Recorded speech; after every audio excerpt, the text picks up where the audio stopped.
If I didn't have her, I would have to have somebody in the house all the time. She gives me a huge amount of independence. Autism, it's difficult for them to process all the things that are going on in their world, so they kind of shut down, and Toby is about pulling him back out. Since I've had him, I've had so many fewer seizures because I'm not so stressed. I know I've got company with me all the time. If I have a seizure, we can figure it out together.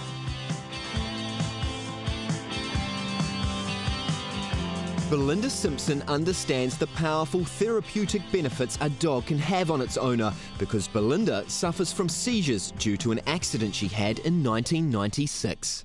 I was having really bad seizures, up to maybe sometimes 10 a day. I also had really bad post-traumatic stress disorder, and that combined with it just meant that I had a lot of social anxiety, and I was just really restricted in what I was able to do.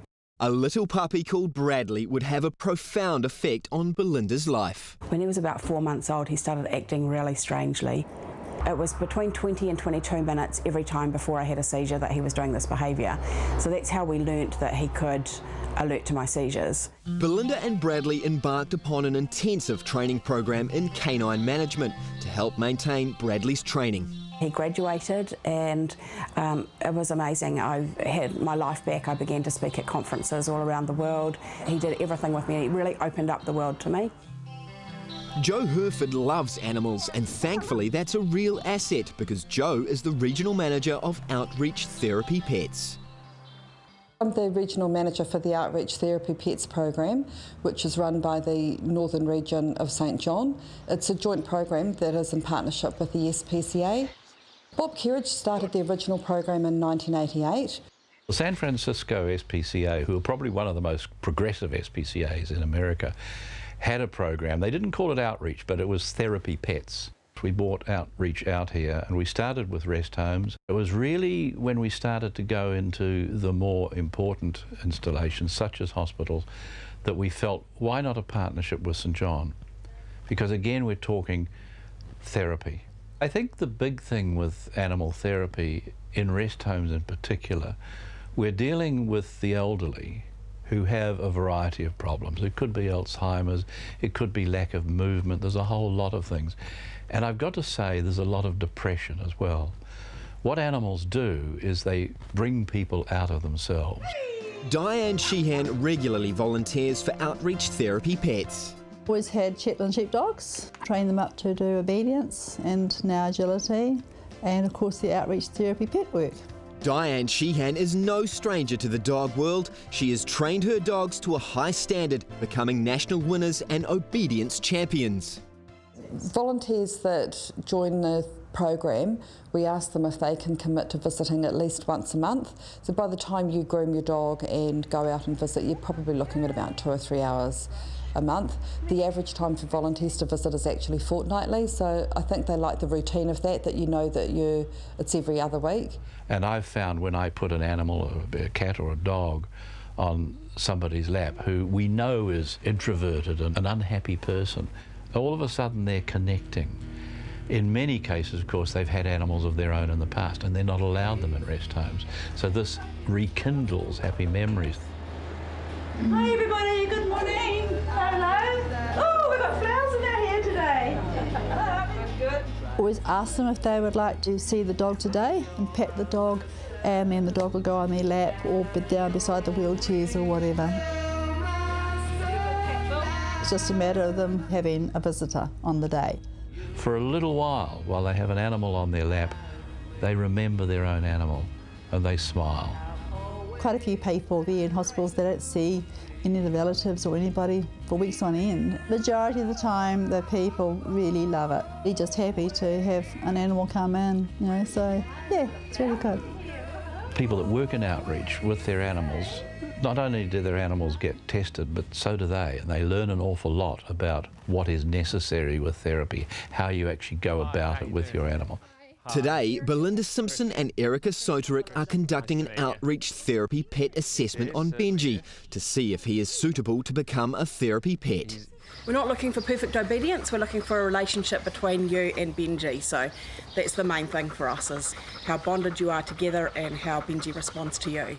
As well as general obedience, the tests are designed to place Benji with obstacles that he's likely to encounter in his visits to rest homes and hospitals. He's actually more obedient than I actually thought he would be. A part of the assessment, we're going to have a crowd fussing over him to see, you know, what does he think if he's got 4 or 5 people that are all fighting for him. Good boy. Not fussed at all by that.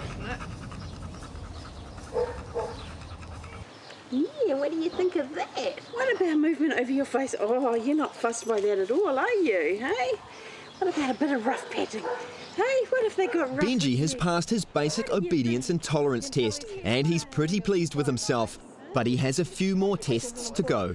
Well, certainly in our animal therapy work, dogs are in fact the creature that's most used, probably because they're so adaptable, they're so trainable. What we've got here is we've got a walking frame and crutches, some of the equipment that you might come across if you're visiting in a rest home or a hospital or a special needs facility. And we want to see how he's going to react to different equipment, different smells, different sights, different sounds. Hello, Benji. Oh, what's this? There you go. Lovely. Excellent. Oh, that wasn't too bad, was it, actually? Excellent. Yeah, he's a good boy. Good boy. Good boy. That's nice.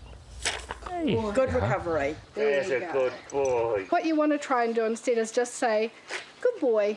You're fine. You're So fine. it is all psychology in a way, isn't it? There's a lot of psychology. Dogs are a lot about body language, not so much about vocalizations and voices. Benji has demonstrated that he is looking to his owner for reassurance and that they are both working as a team. Congratulations, you've passed. I think he's got a lovely temperament. I think you make a really good team, and I think between the two of you, you'll have some good experiences visiting. Thanks very much for your Well time. done. That's Well wonderful. done. I'm a great believer that all animals have that ability to create that human, what I call human-animal bond. But when you get a child or an adult with a particular problem, again, the animal can focus on that. Erica, who volunteers for Outreach Therapy Pets, has also trained her own dogs as therapy dogs. We found that Brandon, which is my nephew who has autism, in one school term he went up 3 years in his reading by reading to Houdini after school every day. Outreach has had a reading dog program for about 4 years now. The wonderful thing about Outreach is that once we started, the more we realised the other groups of people who could benefit from animals. As part of the Outreach Therapy Pet program, every Friday Erica and her mother Oma take Erica's therapy dog Denny to Mangere Bridge School.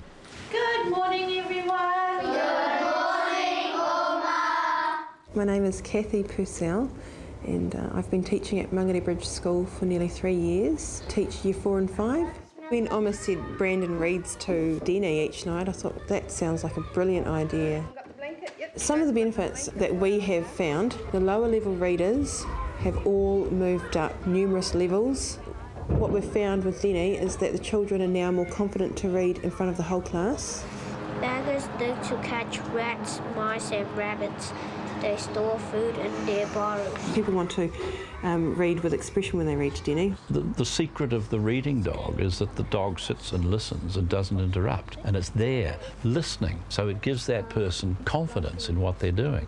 Part of our education program throughout the country is to teach children particularly how to behave around dogs, because dogs can be a little unpredictable if they're put in a position where they feel slightly threatened. The Outreach reading program not only improves the children's reading abilities, but the kids are taught important rhymes that highlight safety rules around dogs. A dog's not a toy, don't tease or annoy. Well done. We enjoy having Denny and we enjoy reading to him, and it helps the children and it boosts their confidence. I'm really glad that we tried it, and I don't think that I'd have it any other way now. Erica, Joe and Belinda have gained a wealth of knowledge and experience through their association with Outreach Therapy Pets, and this inspired them to help others with disabilities. Through Outreach Therapy Pets, I met Belinda, and at the time she had a dog called Bradley, who she had brought over from the United States. And talking to her and seeing what Bradley could actually do for her and to normalise her life, It was sort of the beginnings of the idea, and then when Bradley's health went very badly downhill, Joe, Belinda and myself sort of sat down and said, oh, people who are blind had dogs that could help them, people with epilepsy or in wheelchairs had help, but there were little gaps where people could be helped by a dog, but there was just nothing there for them. So we started the charitable trust, Perfect Partners, Assistance Dogs Trust, and chose the name Perfect Partners because that's what we were aiming for. We wanted to create perfect partnerships with people where the dog and the person were equal partners in the relationship and could both support each other. We definitely didn't want to step on any toes of any of the organisations that were already running or to duplicate anything of what they were doing, but we came in to just fill in the gap in the community.